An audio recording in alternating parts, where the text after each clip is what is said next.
Police जब apartment पहुंची तो वो लॉक्ड था। उसका लॉक खोलने के बाद जैसे ही उन्होंने दरवाज़ा खोला तो उन्हें दो बच्चियां नजर आईं जो खून में डूबी हुई थीं। उन्हें उनके अपने ही फादर ने इंतहाई दर्दनाक तरीके से मार डाला था। आज हम एक ऐसे मॉन्स्टर के बारे में बात करने जा रहे हैं जिसने अपनी प्यार करने वाली बेटियों को अपने ही हाथ से मार दिया और फिर अपार्टमेंट लॉक करके ऐसे चला गया जैसे कुछ हुआ ही ना हो। इस दरिंदे का नाम जॉन बटालिया था। उसने 1985 में मिशेल से शादी की थी और उनकी एक बेटी हुई जिसका नाम क्रिस्टी था। कुछ ही अरसा गुजरने के बाद उन दोनों के रिलेशन खराब होने लगे और 1987 में मिशेल ने जॉन से डाइवोर्स ले ली। उसके कुछ अरसे बाद 1990 में वो मैरी जीन से मिला। मैरी जीन उसे बहुत हैंडसम और चार्मिंग समझती थी और कुछ टाइम की डेटिंग के बाद उन दोनों ने 6 अप्रैल 1991 में शादी कर ली। अब वो टेक्सास में एक काफ़ी आलीशान घर में रहते थे जो कि मैरी के फादर ने उन्हें खरीद कर दिया था। वो अपने वेल्दी लाइफस्टाइल को काफ़ी इंजॉय कर रहे थे और ये पिक्चर और भी परफेक्ट हो गई जब 1992 में उन दोनों की बेटी फेथ बटालिया इस दुनिया में आई। 3 साल बाद 1995 में उन दोनों की एक और बेटी हुई जिसका नाम लिबर्टी मैरी बटालिया रखा गया। ये दोनों सिस्टर्स एक दूसरे के बिल्कुल अपोजिट थीं, लेकिन एक दूसरे से हद से ज़्यादा प्यार करती थीं। एक को खेलना कूदना, कपड़े गंदे करना, दरख्तों पे चढ़ना काफ़ी पसंद था और दूसरी को अच्छे कपड़े पहनना, खुद को साफ रखना पसंद था। ये दोनों अपनी सौतेली बहन क्रिस्टी से भी बहुत ज़्यादा प्यार करती थीं और जॉन भी अपनी बेटियों को हमेशा हंसाता रहता और ये बेटियां उसे अपना सब कुछ समझती थीं। सब कुछ इतना परफेक्ट होने के बावजूद भी जॉन के अंदर कुछ न कुछ तो चल रहा था। वो कुछ तो प्लान कर ही रहा था। उसके अंदर एक गहरी आग थी जिसे वो आम तौर पर छुपाता था। कभी कभार ये थोड़ा बहुत शो हो ही जाती थी। मैरी ने अपनी शादी की पहली रात उसकी डार्क साइड की पहली झलक देखी। ये उसके लिए एक रेड फ्लैग था, लेकिन उसने इसे इग्नोर किया। यही नहीं, शादी से पहले भी मैरी ने उसके अंदर की हलचल को फील किया था। उसने बताया कि जॉनी ने शादी से पहले उसे अपनी एक्स वाइफ के बारे में बताया था कि उसका उसके साथ झगड़ा हुआ और उसने अपनी वाइफ को मारा पीटा। Tell me before we married that that he had gotten into an argument and hit his ex-wife. He didn't say I broke her nose. उसने मैरी को अपनी शादी के बारे में पूरा सच नहीं बताया था। उसने अपनी पहली वाइफ मिशेल को इतना बुरा मारा कि उसकी पूरी बॉडी पे इंजरीज दिख रही थीं। उस बेचारी का नाक भी बहुत बुरे तरीके से तोड़ा। ये सारा एब्यूज तब स्टार्ट हुआ था जब मिशेल प्रेग्नेंट थी। 1986 में उसने उसे काफ़ी ज़्यादा मारा, जिसकी वजह से कई दिन तक वो हॉस्पिटल में रही। इसी के बाद उसने उससे डाइवोर्स ले ली। जैसे जैसे वक्त गुजरता गया, जॉन मैरी के साथ भी बुरा से बुरा होता चला गया। हर रोज़ उनका झगड़ा पहले से ज़्यादा होता गया और एक दिन जॉन उससे आधे घंटे तक लड़ता रहा। वो उसे इंतहाई बुरी बुरी बातें सुनाता रहा और मैरी उसे चुप करने का ही कहती रही। वो उसे साइकोलॉजिस्ट के पास जाने का मशवरा दे रही थी। वो उसका वर्बल असॉल्ट सहती रही जहां तक वो बर्दाश्त कर सकती थी। हद तो तब हुई जब वो मैरी को मारने पीटने लगा। अब ये सब कुछ बर्दाश्त से बाहर था और वो उससे अलग होना चाहती थी। इस नाइटमेयर से जान छुड़ाने के लिए उसने 1999 में डाइवोर्स ले ली। जॉन बटालिया बचपन में इंतहाई एब्यूजिव एनवायरनमेंट में बड़ा हुआ।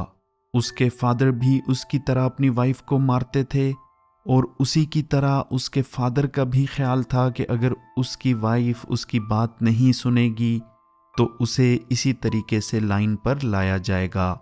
जॉन की मॉम शराब पीती थी और उसे कई मेंटल डिसऑर्डर भी थे और आखिरकार 1972 में उसने खुदकुशी कर ली थी। जॉन से डाइवोर्स होने के बाद भी मैरी इस चीज़ की उम्मीद कर रही थी कि वो उसकी मदद करेगी ताकि उसे अपने गुस्से पर कंट्रोल हो जाए, लेकिन वो एक टिकिंग बॉम्ब की तरह था जो हर वक्त फटने के लिए तैयार रहता था। जॉन का गुस्सा दिन ब दिन बढ़ता जा रहा था। क्रिसमस की सुबह जॉन अपनी बेटियों को मैरी के घर से पिक करने आया था और उसकी पहली बेटी क्रिस्टी भी उसके साथ ही थी। उनका प्लान था कि वो चर्च जाएंगे। इस दिन जॉन और मैरी के दरमियान में झगड़ा हुआ और ये झगड़ा मारपीट पर पहुंच आया। जॉन ने गुस्से में मैरी को ज़मीन पर धक्का दिया और लातें मारने लगा। वो लगातार उसके सर में मार रहा था और उसकी बेटियां ये सब कुछ देखकर रो रही थीं। वो बार बार अपने फादर को रुकने का बोल रही थीं और आखिरकार वो जल्दी से वहां से निकल गया और मैरी ने 911 पर कॉल की। पुलिस ने उसे अरेस्ट किया और उस पर प्रोबेशन का चार्ज लगाया कि वो 2 साल तक मैरी से कोई भी कांटेक्ट नहीं कर सकता। अब वो अपनी दोनों छोटी बेटियों को 2 साल तक नहीं देख सकता था।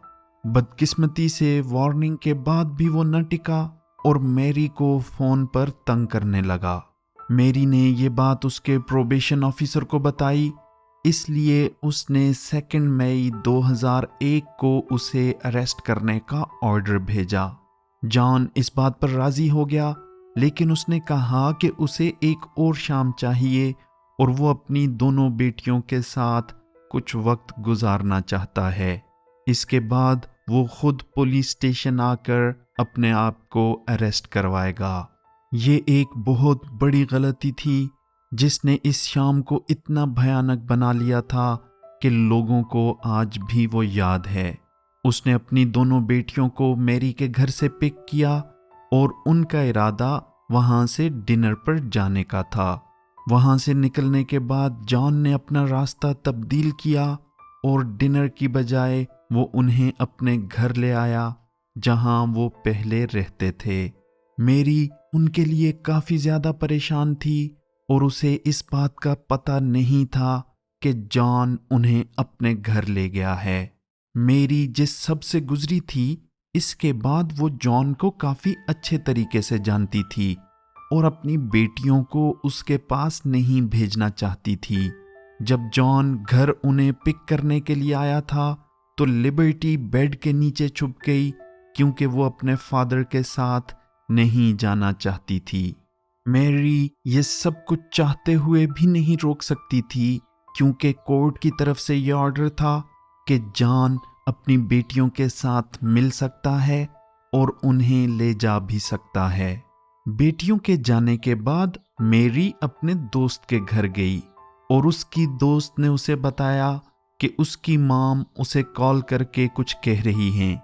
जब मैरी ने अपनी मॉम को कॉल की तो उन्होंने बताया कि तुम्हारी बेटियां तुमसे कुछ बात करना चाहती हैं। ये सुनने के बाद उसने जॉन को कॉल लगाई और जॉन ने कॉल उठाकर उसे स्पीकर पे कर दिया। इस कॉल पर उसने अपनी बेटियों की आखिरी आवाज़ सुनी और उसकी बेटियां चीख रही थीं कि बाबा ऐसा न करें, प्लीज़ बाबा ऐसा न करें। और इसके बाद कॉल बंद हो गई। And he said, "Girls?" And then I hear Faith going, "No, Daddy, please, Daddy, don't do it. Daddy, please, don't do it." मेरी ये कॉल सुनने के बाद अपने होश में नहीं थी, इसलिए उसकी फ्रेंड मेलिसा ने 911 पे कॉल की और फ़ोन उसे दे दिया।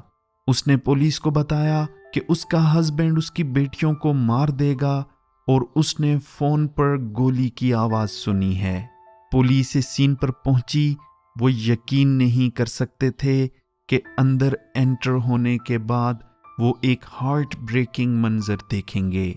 जैसे ही वो एंटर हुए, उन्होंने देखा कि 9 साल की फेथ किचन में फ़ोन के नज़दीक गिरी हुई है और 6 साल की लिबर्टी फ्रंट डोर के पास गिरी हुई थी। इन दोनों को देखने पर ही पता चल चुका था कि ये दोनों अपनी ज़िंदगी गंवा चुकी हैं। उनके सर की बैक साइड पर गन रखकर गोली मारी गई थी और पुलिस अब जॉन को ढूंढने के लिए पूरे अपार्टमेंट को सर्च कर रही थी। वो उन्हें वहां नजर नहीं आया और उन दोनों को गोली मारने के बाद वो अपार्टमेंट लॉक करके बाहर जा चुका था। रात 1 बजे जॉन को लोकल टैटू पार्लर के पास खड़ा हुआ देखा गया। उसने अपनी बाजू पर 2 रोज टैटू बनवाए थे, शायद अपनी दोनों बेटियों को याद रखने के लिए, जिसे उसने ही इंतहाई बुरे तरीके से मार दिया था। पुलिस उसे अरेस्ट करने वहां पहुंची, लेकिन वो उनके साथ जाने पर राजी नहीं था और उसे हथकड़ियां पहनाने में 4 घंटे लगे। मेरी जब घर वापस आई तो उसने अपने अपार्टमेंट में अपनी बेटियों के रूम में जॉन की तरफ से एक मैसेज देखा। ये मैसेज इन दोनों को मारने के बाद जॉन ने लिखा था।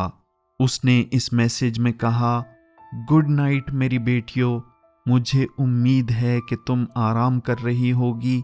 मैं तुमसे बहुत प्यार करता हूँ और तुम्हारी माँ बहुत बुरी है। 2 अप्रैल 2002 को जॉन का मर्डर ट्रायल शुरू हुआ। उसकी पहली वाइफ भी वहां मौजूद थी और उसने भी उसके अगेंस्ट काफ़ी ज़्यादा प्रूफ दिए। 23 अप्रैल को जॉनी को डेथ पेनल्टी की सज़ा सुनाई गई। जॉनी का कहना था कि वो मेंटली तौर पर ठीक नहीं है, इसलिए उसे डेथ पेनल्टी नहीं दी जा सकती। कई बार उसने अपनी एग्जीक्यूशन डिले करवाई और 2005 में उसे 30 मार्च 2016 को डेथ पेनल्टी देने का फैसला किया गया। कुछ प्रॉब्लम्स की वजह से ये डेथ पेनल्टी नहीं दी गई और आखिरकार 13 अक्टूबर 2017 को 2018 की फरवरी में एक डेट रखी गई जिस दिन उसे एग्जीक्यूट किया जाना था। उसके मरने का वक्त नज़दीक आ रहा था, लेकिन उसे इसकी कोई फिक्र नहीं थी। उसने डेथ रो के दौरान कई इंटरव्यू दिए जिसमें वो अपनी पहली वाइफ पर जुल्म करने के लिए हंस रहा था। वो उन्हें बता रहा था कि कैसे उसने इतने बुरे तरीके से उसे मारा है। जब उससे उसकी डेथ पेनल्टी की बात की गई, तब भी वो बिल्कुल नॉर्मल बात कर रहा था, जैसा कि वो कभी डेथ पेनल्टी फेस ही नहीं करेगा। The first blow that he hit me was in my eye, and it was like I felt my eye hit the back of my head and come forward. But then he hit my nose, which broke my nose. The bone punched through right here. उससे पूछा गया कि आखिरी बार वो किसी को कुछ कहना चाहता है तो उसने मैरी के बारे में बुरा ही कहा। उसने ये भी कहा कि जब उसे एग्जीक्यूशन रूम में ले जाएंगे तो वो उसके लिए एक ट्रिप सा होगा। उसे थोड़ी बहुत एंजाइटी तो होगी, लेकिन वो उसे हैंडल कर लेगा। वो ऐसे बात कर रहा था जैसे कि ये एक आम बात हो। उसने ये भी पूछा कि उसके मरने के वक्त वहाँ कौन कौन मौजूद होगा। फाइनली 1 फरवरी 2018 को उसे एग्जीक्यूशन चैम्बर में ले जाया गया। उसकी लीथल डोज उसका वेट कर रही थी और आखिरी बार वो मैरी के पास गया और उसने उसे कहा, हाय मैरी जीन, मैं तुम्हें बाद में देख लूँगा। इसके बाद उसकी एग्जीक्यूशन स्टार्ट हुई और उसे लीथल डोज देने के बाद 22 मिनट लगे मरने में। मैरी ये सब कुछ देख रही थी, लेकिन आखिरी टाइम पर वो दूसरे रूम में गई। वो दोबारा वापस आई और जॉन को देखने लगी, क्योंकि वो ये कंफर्म करना चाहती थी कि ये मॉन्स्टर सच में मर गया है या अभी जिंदा है। जॉन बटालिया ना तो एक अच्छा हस्बैंड था, ना एक अच्छा फादर और वो किसी डीमन से कम नहीं था। फेथ और लिबर्टी एक ऐसे शख्स से अपनी जान गंवा बैठी जिसका इस दुनिया में मकसद उनकी प्रोटेक्शन करना था। Thank you for watching the video. अगर अच्छी लगी हो तो लाइक, सब्सक्राइब और शेयर करें। मिलते हैं नेक्स्ट वीडियो में।